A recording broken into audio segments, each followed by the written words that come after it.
everyone. My name is Matthew Griffin. I'm going to be your host as we have a look at the latest emerging technology and science breakthroughs that have crossed my desk over the past 12 days. Now, I'm a futurist. I look up to 50 years out. I track over 600 emerging technologies, 350 megatrends, so you don't have to. Now, we're going to be talking about a variety of different technologies, science fiction-like technologies, basically, in this blog. And if you actually want to follow along, then you can download this codex. So it's about 400 pages long. It's got 350 of the latest, greatest emerging technologies listed in it. And it's yours for free. So, okay, with no more to do, let's get on with the news. What have I been spotting? We're going to go backwards. That's it, simply because that's the way my website scrolls. So this is the fanaticalfuturist.com blog. You can follow along if you like. And I'll show you basically just how I sort of put the news snippets together so you can get more details on some of the things you're interested in if you want. And I'll put the appropriate timestamps in the comments below as well to make it easier for you to sort of play along.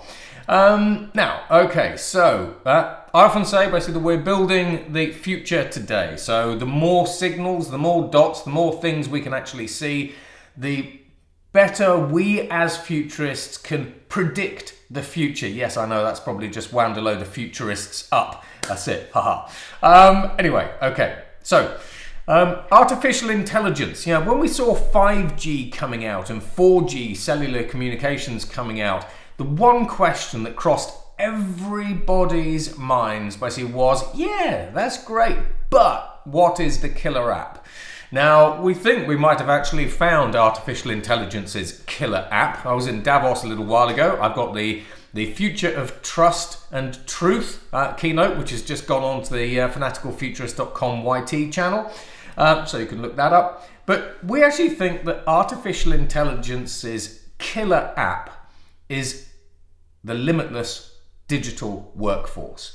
Now, as we start moving into next stage of AI, where we look at agentic artificial intelligence, increasingly there's the thought that all of these little agentic AIs, when asked to do a job, perform a task, they come together, they collaborate, they do that task, and then they throw it back at you and say, here we go, it's done.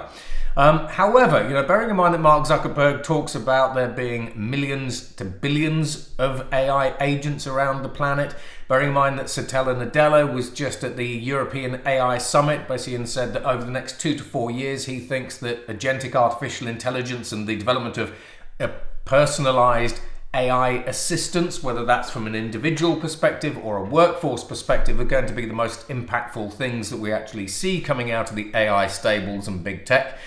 Then the ability for us all to tap into what is increasingly termed the limitless digital workforce, where I as an individual, whether that's in my personal life or professional life, say to the AI, develop an enterprise CRM software platform for me, and it understands what you want it to do and it goes off and does it. Or I as an influencer say, create some marketing campaigns for me and publish them to my TikTok and LinkedIn channels, and they go off and do it. I actually tend to agree that this could very well be AI's killer app of everything that we see.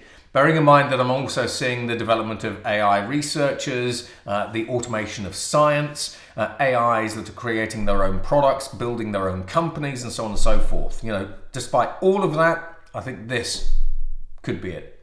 Now, Europe, the European Union, I mean, jeepers creepers, you know, when we talk about the economic blocks basically that are actually going to lead the world, you know, we always talk about the United States, we always talk about China, and again, when I was in Davos, every single European leader pretty much had their head down and was going, we don't see how Europe isn't irrelevant in the future.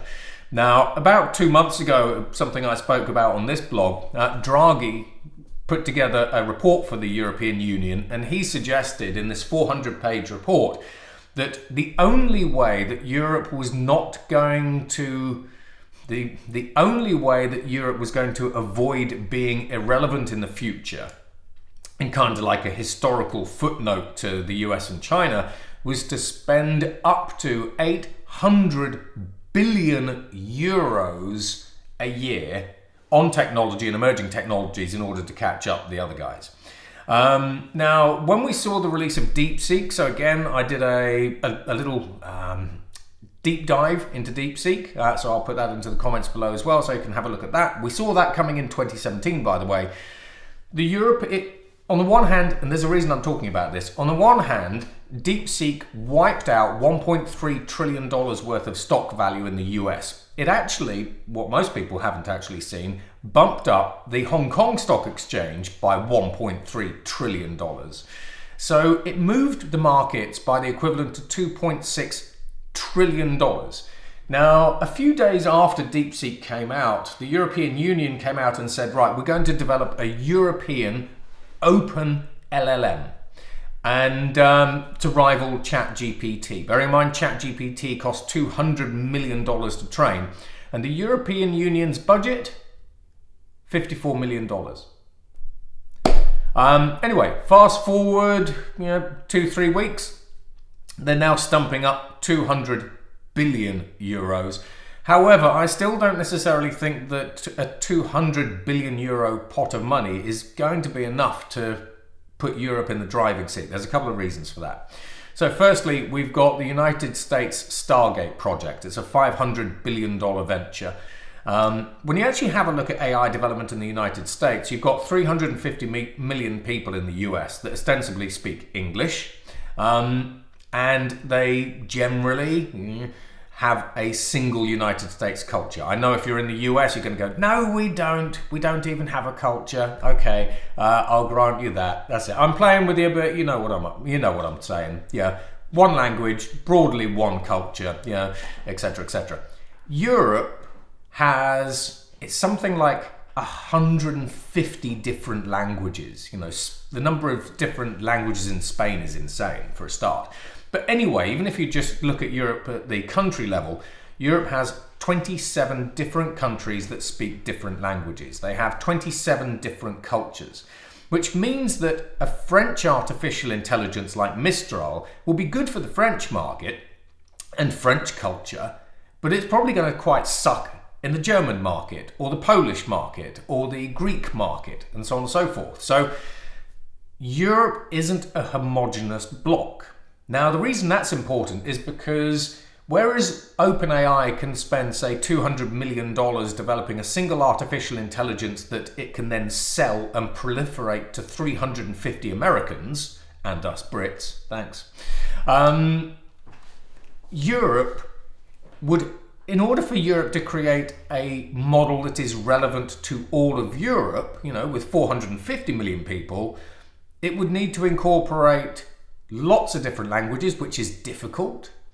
It would need to incorporate lots of different cultures and norms, which is difficult, etc., etc. So I would argue that in spite of spending 200 billion euros, the European AI is not going to be as effective, as knowledgeable, and or as efficient as an American AI. And then obviously we have China as well to talk about as well. So, and then even if Europe did develop an artificial intelligence model that was superb, the only system integrators that Europe has actually got, if companies wanted to buy and invest in this, are companies like Capgemini, Atos, who's in trouble, etc. When you actually have a look at the companies that can integrate what we call compound AI, which is sort of a multimodal, but also multi-AI, should we say, technologies into companies. Realistically, you've got the big American companies, you've got Accenture, you've got IBM, you've got all those kinds of guys. You've got the big Indian system integrators, so Tata, TCS, HCL, and Infosys, those kinds of guys. Europe is behind in a lot more than it thinks. And that's before we talk about risk, or AI, or Europe's risk appetite, which is much less than the risk appetite in the United States. So the United States venture capital funds typically have a risk appetite of 10%, where they will invest in something even if it only has a 10% chance of success. In Europe, they only really invest in stuff that has a 90% chance of success. So unless you're getting all these different things right, Europe still remains on the sidelines. However, what I do find really interesting with the European project is, where are we? The companies that are actually involved. Here we go. Now, if you think about the companies over in the United States who are involved in the $500 billion Stargate fund, it's like Microsoft, OpenAI, Tesla, XAI, Oracle, it's tech companies, realistically. You've got a couple of venture capital companies in there as well, and so on and so forth. But look at Europe's mix. ASML, so these are the guys that produce the EUV lithography machines to produce faster and faster computer chips that increasingly China are trying to replicate, by the way. I'll have a blog on that next week. Airbus, Siemens, so heavy industry and heavy manufacturing. Infineon, who are sort of computer chips. Philips, who are sort of smart home and components and everything else. Volkswagen, car company. I'm a little bit surprised to see Bosch not actually in the list, but the point of this is when you have a look at the kinds of companies that are investing in Europe's AI initiative, they're quite diverse, and I think that's quite interesting. I think that's something that Europe could lean into, and I think that's an advantage maybe that Europe has that the US doesn't have. In the US, it's predominantly investors and tech giants investing in tech.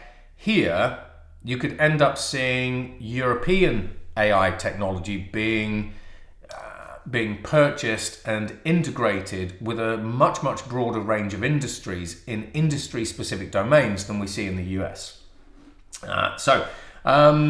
This is the format basically of my news, by the way. So this is all the latest stuff over on the right-hand side. This is a keynote on the future of artificial intelligence, and so on and so forth. Okay, so let's go back. Now, Deepseek. So Deepseek's going to rumble on. So Deepseek is claiming that its reasoning model is beating OpenAI in benchmarks. However, it's not beating them in all benchmarks. It's beating them in about 50% of benchmarks, and it's beating OpenAI 01, bearing in mind that OpenAI has recently released the 03 model. Personally, I think Deepseek is actually overblown. You can go and watch my video on Deepseek. So you can either click this little link here. So this is my video on Deepseek. It's about a 15-minute deep dive into Deepseek. I don't think Deepseek is as revolutionary as we actually think. And there's a bunch of reasons for that. But nevertheless, the press and investors are constantly going to be in a state of, oh my God, that's amazing. It's like, learn your technology, guys. Now, speaking of Deepseek, this is a really interesting kind of flip. Hugging Face, the open source community, are trying to reverse engineer Deepseek R1's chain of thought reasoning model. Now, the reason why I think this is actually rather funny is because if you step back 20 years ago, even 10 years ago, in the West, we were saying, China don't innovate, they copy, they take the F-35 and they reverse engineer it, and then suddenly there's an F-35 on a Chinese runway, etc., etc., etc.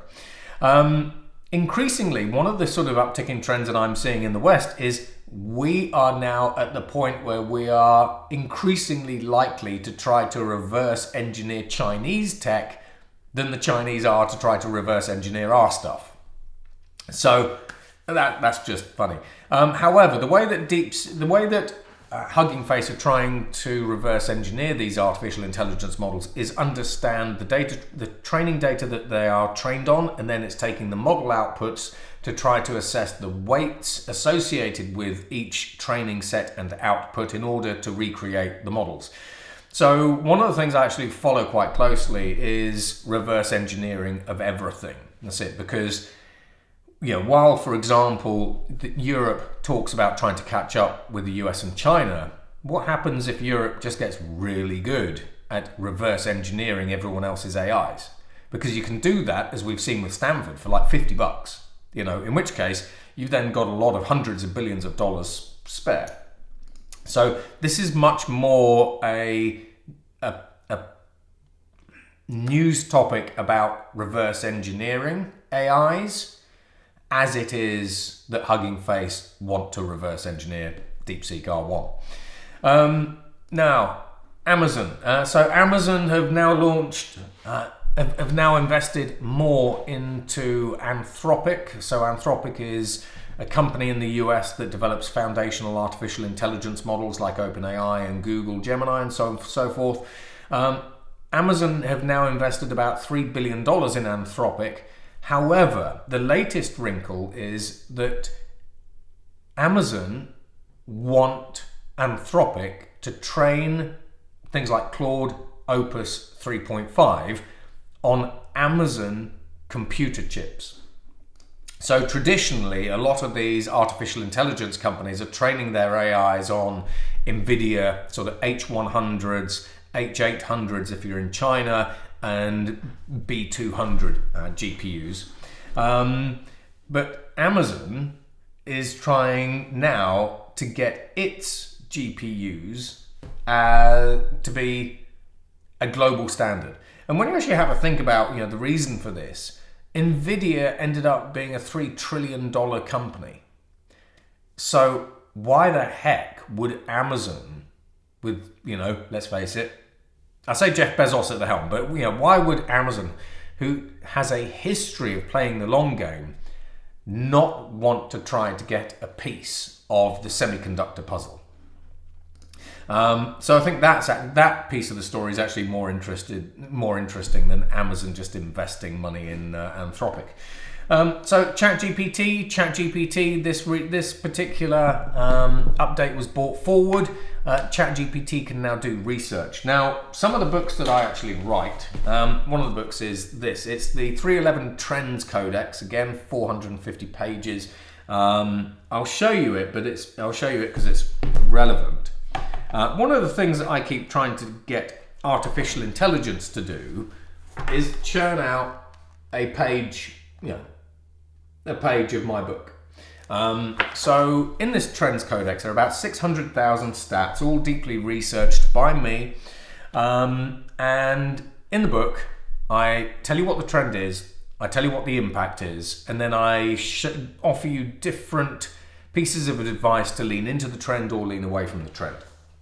So the point of this is I keep trying to get AI to write a page of this book so that I can improve my own productivity and everything else, because it takes about 3 hours per page, 3 to 5 hours per page.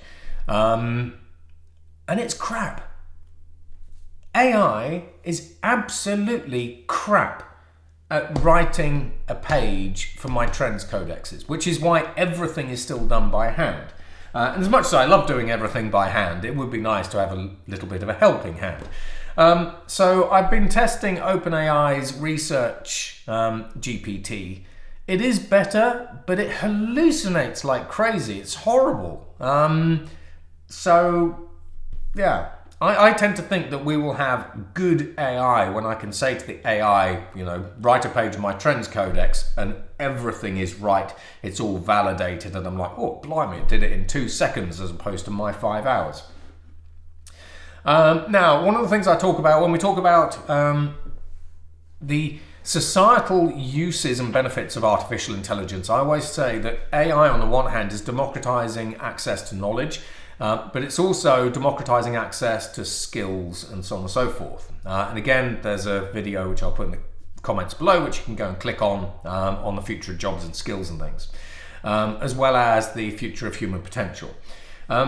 So this is ideal. So in this particular experiment, a teenager from the University of Waterloo over in the United States used $2,000 and Anthropic's Claude Opus bot to build a mini fusion reactor. It's called a fuser in his bedroom. So he said he couldn't have done it without the artificial intelligence's help. Excuse me. So on this particular point, what happens to your own human potential and skill sets when you are able to leverage powerful artificial intelligences to help you with different tasks? Like I discussed before, the advent of the limitless digital workforce, basically where you say, I want to do something, can you help me? And the system just goes, yes, here you go. Now, this next piece, so the CEO of Microsoft AI says that this year we should finally expect artificial intelligences with limitless memory. So this is called the context window. The context window is really the amount of text that you can put into the little text box in large language models and to get them to do something, and then the response. So an AI with infinite memory will remember everything that you've ever asked it to do, everything that it has learned about you, everything that it has learned about everyone and everything else. So kind of like a massive Borg hive mind. This is really an AI inflection point. Most people won't really be talking about this when they're talking about the future of artificial intelligence, but AIs with an infinite amount of memory, that is potentially societal changing over the more medium to long term.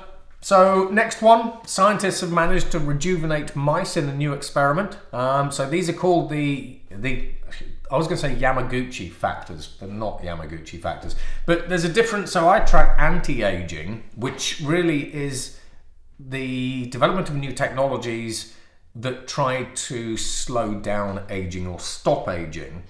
And I also track rejuvenation technologies, where rejuvenation is frankly making you or parts of you, your body, actually younger, biologically younger. It's the equivalent of, when we have a look at rejuvenation, the fountain of youth is the prime example, where you have an 80-year-old bathing in the fountain of youth, basically, and they become a teenager and then get really grumpy, etc., etc. Right, so this one, where are they? It's called here we go, So these researchers have been playing around with Yamanaka, I can't even pronounce it, basically when I'm actually looking at it, are playing around with Yamanaka factors and epigenetics. And what they've managed to do is they've managed to reverse the biological age of mice by about 30%. So we always start with mice, then we go to kind of more complex mammals like rabbits and so on and so forth, and then eventually we have human trials, which typically are at least 10 years away. And if you want to learn more about the future of healthcare and life sciences, then again, this is another keynote. I give keynotes on pretty much every topic, as you can see, and I try to provide you with all this information for free so that you can see what's coming, why you should be bothered, etc., etc. That's it. How many of you are fast forwarding through my video at the moment? And then the last three. China's East. Now, when we have a look at fusion, there are so many futurists that I follow, basically, that go, fusion will save the planet.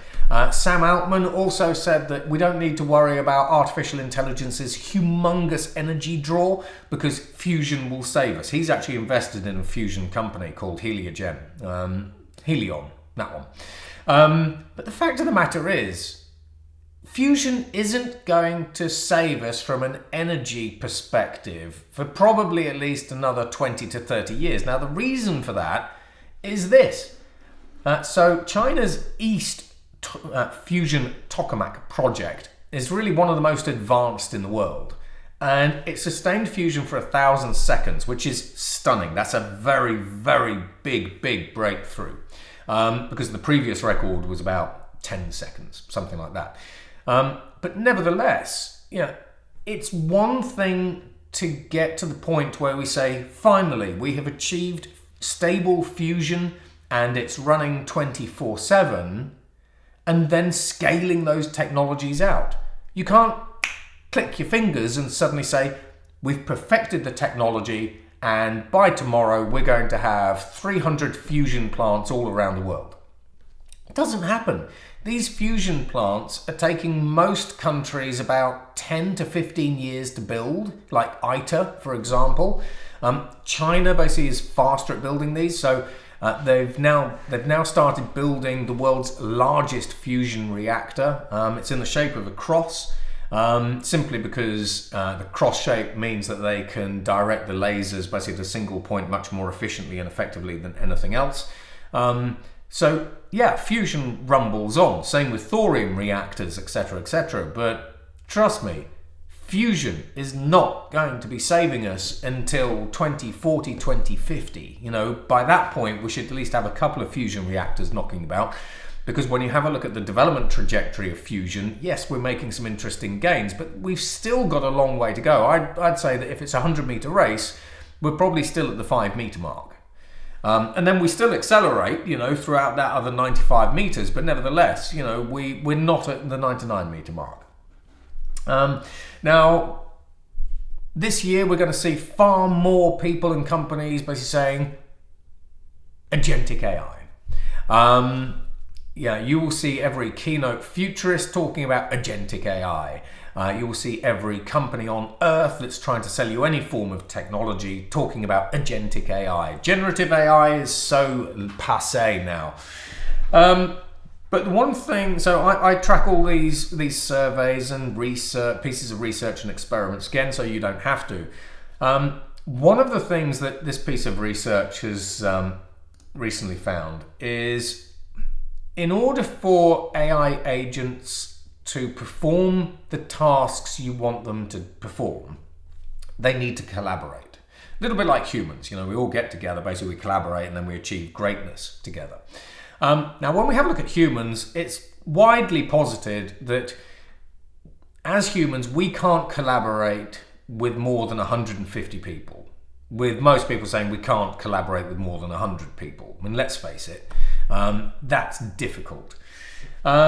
So there is this kind of natural assumption that when we see the maturity of agentic artificial intelligence, that all of these AI bots will just magically collaborate with one another seamlessly. At huge scale, they will also require quite a good amount of compute and resource. But what this piece of research found, and I think this is a fascinating piece of research, is that if you have agentic artificial intelligence in a small AI model, say an artificial intelligence model with, say, 50 billion parameters, the agents can't reach consensus.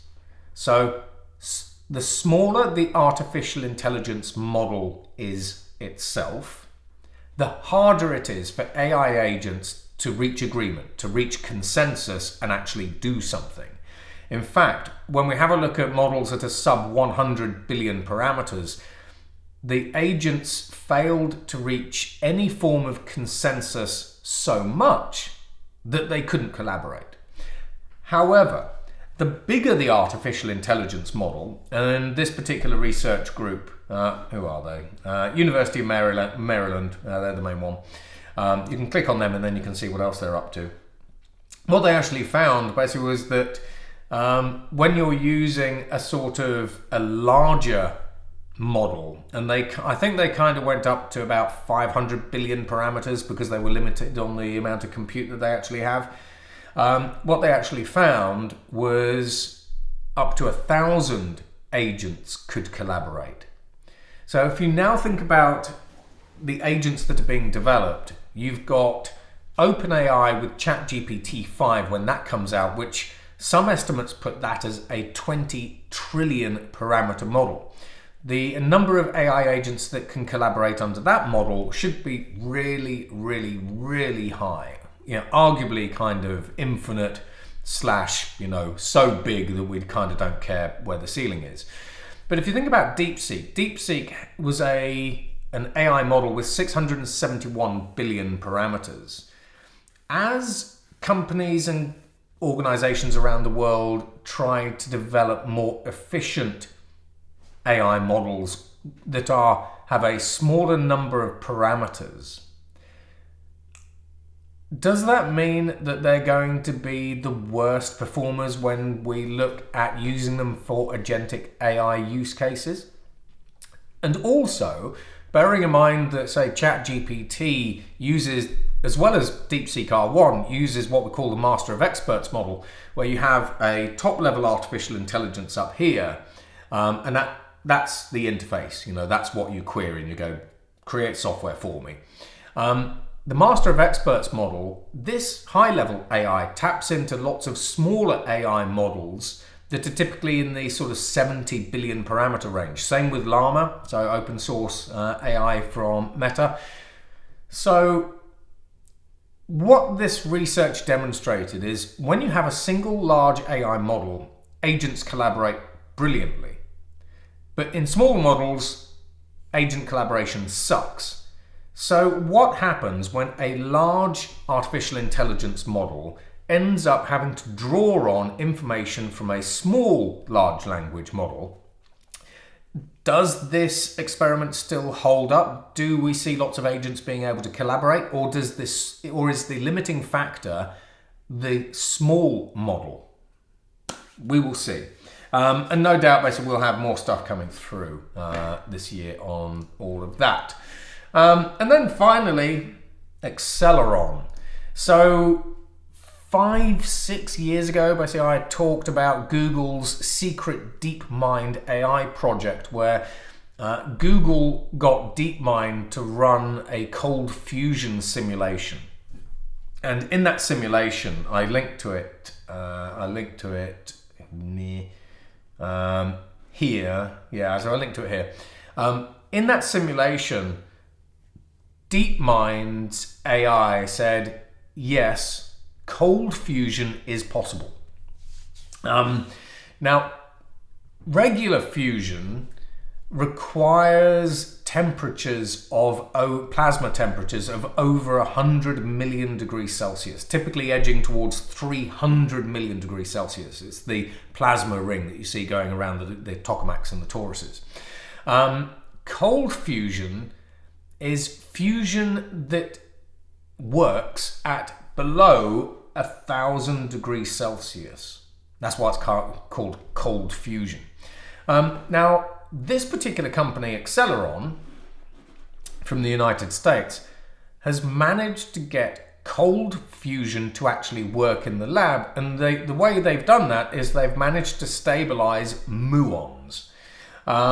So while we've got quite a variety of new fusion technologies coming through, including barium nitride fusion reactors, there are lots of different kinds of fusion reactors. When we talk about fusion, it's not just one technology. There's kind of like a spawn of technologies, basically, that everyone's sort of trying to get to work.